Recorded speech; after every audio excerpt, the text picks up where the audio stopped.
to see everyone here. And is this on? Is this on? Yeah. Good to see everyone here. And before we begin the message, we're going to give an exciting update from one of our own. Art, it's so good to see him. And he's going to be updating us on the ministry. It's IVP, do I have that correct? University? University, yeah. Okay, IVP, that's like University Press. It's how I think of University books, right? Yeah, my personal library will show it. So anyway, Art, go ahead and she's going to give us an update on the exciting things that are going on. Yeah, hello BCC family. It has been a minute since I've been here. It's been a little while. And so for those of you that may not know, I am on staff with the University Christian Fellowship, which means that I serve, I love, and I work with and reach college students. I reach the campus. So I work at the University of Texas in Austin, and I serve the Asian American chapter there. And so yeah, it's been a blessing since I moved in January, since you all have actually sent me, prayed for me, and commissioned me to go. And so if you go to the next slide, I've experienced and seen so many different things. Able to give my very first preaching, my first sermon, right? I've seen students make decisions to move from death to life. I've seen students make bold and risky moves in their faith. I've seen just God move in so many different ways. And so if you go to the next slide, you'll see a snapshot. And I know that numbers don't give full pictures, but they give snapshots into what's been happening on campus. And so right now, our ministry is over 200 students. It's 221 members of our ministry. And we're actually the largest Asian American chapter in America.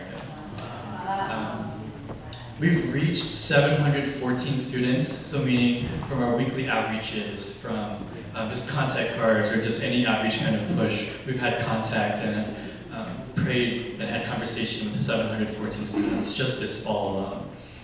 Every week we have a prayer meeting held Wednesday nights, and we have 25 students who are committed that just come regularly. And that's not to say like we have like influxes of just like random students just come like, oh, like, who are those people just praying? You know, they just like see us and like peek their head in, walk in. So those are really cool.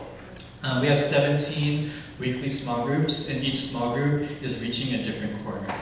Meaning, one small group will reach freshman students, so go to the dorms and hold Bible study there. I've been planting a dance ministry, and so I have a dance small group and reaching not just dancers. I think it's forming into like creatives and like how art is in our faith, right? We have Southeast Asian ministry happening where we reach Southeast Asian students. So it's been really cool to see the different small groups happening. We've had 42 significant decisions made, and so these are students who have said yes to something, yes to Jesus for the first time, yes to recommitting their faith, or yes to, I want to know more about this Jesus, right? So 42 students have made a very significant decision in their life just this past fall. And so our ministry, we're focusing on what we call big rocks. 4 of our big rocks are the foundations for it. So I just want to give you snapshots into each one. So here's the next slide. Our first one has been showing and telling God's love to every corner of every campus, right? And so you see a little bit of food. That's actually our Filipino small group. And so we had this event called That's a Wrap, where we'll bring different wraps of different cultures and talk about our faith journey, kind of having like lunchbox moments with each other. And so they made turon for everyone, and we got to share that with other students. We serve milk tea every other week, just for free on campus. And so we bring large groups of people to come.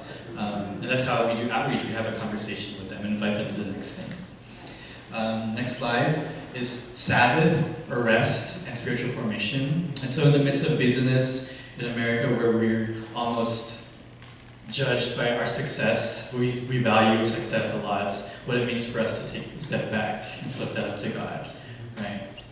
And so we actually had a Sabbath week where we encourage students to not do any work unless they had like school, you know. But there's no ministry events. We wrote devotions for students for every single day, and we did that as a whole ministry.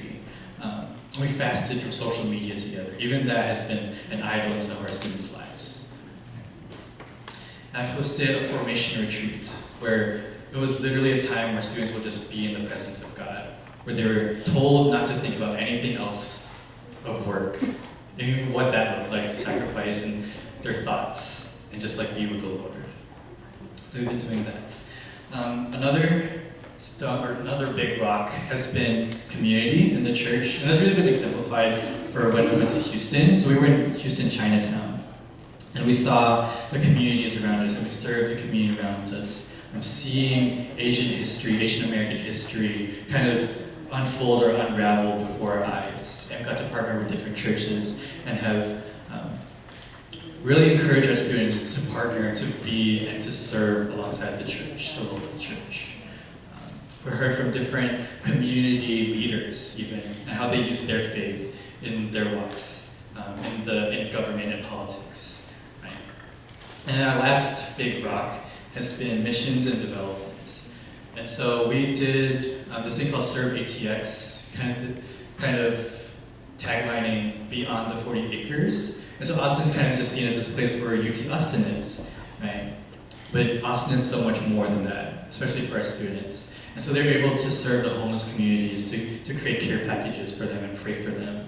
And even at this past fall retreat, we've had 8 students be interested to do students training in mission, or STEM, and they want to commit 6 to 8 weeks of their summer vacation to serving different countries, whether it be Kenya or the Philippines, or even in San Antonio. And lastly, what happened very recently was fall retreats, where I was able to be the formation director. I was able to intercede and pray for students and create spaces where they can explore their faith. And so you can see different pictures of students praying for each other, of all of the students from all over Texas. So we've had 6 different campuses, and next year we're thinking about our whole region of Oklahoma, Arkansas, Louisiana, and Texas to all be together in one conference. And so a lot of things we're so excited to see, we're excited to move towards, and that has really been because of your support and your prayers, right? And so lastly, I have a support gathering that is happening on January 11th, and so I would love to invite you guys. Just come talk to me after Pastor Robert's sermon, and I'll get your email and kind of explain more about what I've been doing. I know this is just a very quick snapshot, but I'd love to even just serve you guys in some way and to give you more of an update on what's been happening in life. But all that to say, I'm very thankful for each and every one of you.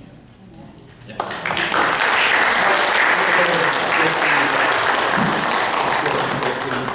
Thank you so much for that update. Let's lift up our hands and pray. Lord God, we just commit to you right now, our Lord God, and we just thank you for this update. We thank you for the fact that you're using him, Lord God. And we thank you that we're awakening to the fact that even among our own, we have missional workers, Father, and growing from here. We pray, Lord, for this ministry. We pray for the support. We pray for the spiritual preparation, the spiritual strength, Lord God, especially when loneliness sets in, Father. We pray for those students there in Austin, Father, that your spirit would move and touch their hearts. We lift these things up to you in Jesus' name. Amen. Amen. Thank you so much, Art. Thank you.